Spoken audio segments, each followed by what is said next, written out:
میرے آقا صلی اللہ علیہ وسلم خود فرماتے ہیں میں ایک سجدے میں جاتا ہوں تو مجھے اس بات کا یقین نہیں ہوتا کہ دوسرے سجدے تک میں زندہ رہوں گا۔ یہ سید الانبیاء فرما رہے ہیں، رسول رحمت فرما رہے ہیں۔ اور جس طرح سے آج ہم اپنی موت کو بھول بیٹھے ہیں، گناہوں کی کثرت ہو جاتی ہے، نفس غالب آ جاتا ہے، عیاشیاں شروع ہو جاتی ہیں، کوئی طاقت تمہیں موت سے روک نہیں سکتی۔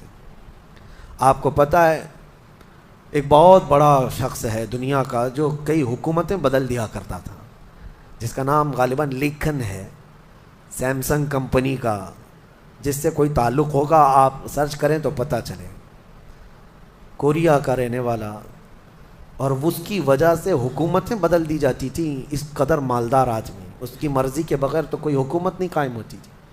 اتفاق ایسا ہی غالباً 2012 یا 11 کے آس پاس کی بات ہے، جہاں تک میرے علم میں چیز آئی، ایسی ایک بیماری میں مبتلا ہو گیا کہ کوما میں چلا گیا، اور اس کا بیٹا تھا ارب پتی نہیں بلکہ اس سے بھی زیادہ، کئی ہزار کروڑ کا مالک۔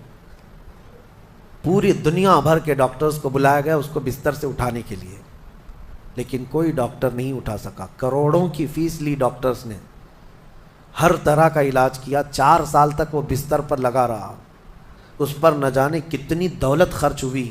اخیر میں ڈاکٹروں نے کہا، اربوں روپیے اس کے بستر سے اٹھانے کے لیے جنہوں نے خرچ کیا تھا، بیٹے نے خرچ کیا تھا، ڈاکٹروں نے اخیر میں ہاتھ اٹھا کر کہا اب تیرے باپ کو کوئی نہیں کھڑا کر سکتا، اس کی موت آ چکی ہے، موت ہو گئی۔ میں یہ کہنا چاہتا ہوں، اللہ نے فرمایا تم مضبوط سے مضبوط محل کے اندر کیوں نہ ہو، موت آئے گی۔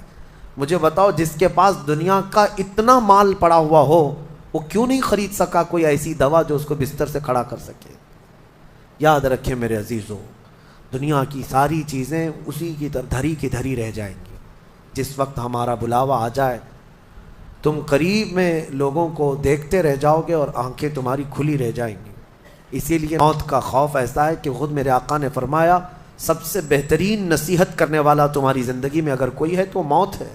لوگوں کے جنازے دیکھو اور ان کی بے بسی دیکھو، ان کی مجبوری دیکھو، اور اس کے بعد تم بھی محسوس کرو کہ تمہارے ساتھ بھی یہی کیفیت ہوگی۔ وہ چھوٹی سی قبر، وہ چھوٹی سی ایک ایسی قبر جس میں نہ چٹائی، نہ تکیا، نہ اوڑھنا، نہ بچھونا، اور ہاتھ چوڑے کرو تو قبر کی دیواریں لگنے لگ جائے، ہاتھ اٹھاؤ تو اوپر کی تختیاں لگنے لگ جائیں۔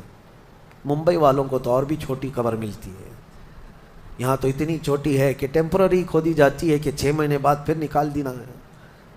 میرے عزیزوں، اس ایک چھوٹی سی قبر کے اندر تمہیں برسوں بتانا ہے، برسوں بتانا ہے، اس جسم کے ساتھ وہیں سونا ہے۔ کبھی میں سوچتا ہوں ہماری آنکھیں اگر بند ہو جائیں اور ہمیں پتہ چلے کہ باہر فلاں فلاں چیزیں ہو رہی ہیں اور ہم کھولنا چاہیں نہیں کھلتی تو بے چینی ہونے لگ جاتی ہے، گھبراہٹ سی ہونے لگتی ہے۔ قبر میں یہی حال ہوگا کہ تمہارے اطراف ہونے والے سارے معاملات تمہیں پتہ ہوں گے، حتیٰ کہ حضور فرماتے ہیں قبرستان میں چلنے والے کے پیروں کی آواز تک تم سنو گے۔ مردہ سنتا ہے، سلام تو دور کی بات ہے، پیروں کے چلنے کی آواز بھی سنتا ہے، اور جب سنتا ہے سارے معاملات لیکن آ نہیں سکتا باہر، کسی کو کچھ کہہ نہیں سکتا، بول نہیں سکتا۔ کیسی بے چینی ہوگی، وہ کیسی گھبراہٹ ہوگی۔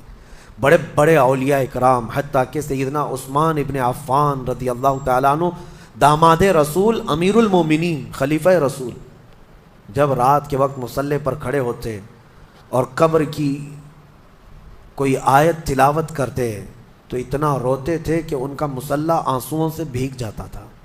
صبح ان کے مصلی کو نچوڑ کر سکھایا جاتا تھا۔ لوگ ان سے پوچھتے آپ قبر کے متعلق اتنا خوفزدہ کیوں ہو جاتے ہیں؟ مرنا تو سب کو ہے۔ حضرت عثمان غنی فرماتے ہیں یہ ہماری پہلی منزل ہے، اگر یہ نکل گئی تو ساری منزلیں آسان ہیں۔ اینما تکونوا یدرککم الموت، اللہ فرماتا ہے، اور کئی جگہ قرآن میں یہ آیتیں آئی ہیں میرے عزیزوں۔ جانا ہم سب کو ہے، بہت تھوڑے ہی دنوں کے بعد آخرت کے سفر کی طرف رواں دواں ہیں۔ اسی لیے کسی بزرگ نے سچ کہا کہ دنیا میں جتنے راستے ہیں یہ لکھا تو جاتا ہے یہ راستہ فلاں شہر جا رہا ہے، فلاں شہر جا رہا ہے، حقیقت تو یہ ہے کہ سارے راستے قبرستان جا رہے ہیں، وہیں جا کر اینڈ ہوتے ہیں۔ ممبئی سے پونا جا رہا ہے راستہ، پونا سے بنگلور جا رہا ہے راستہ، بورڈ تو لکھے ہوئے ہیں، لیکن اہل تصوف یہ کہتے ہیں یہ تمہاری خام خیال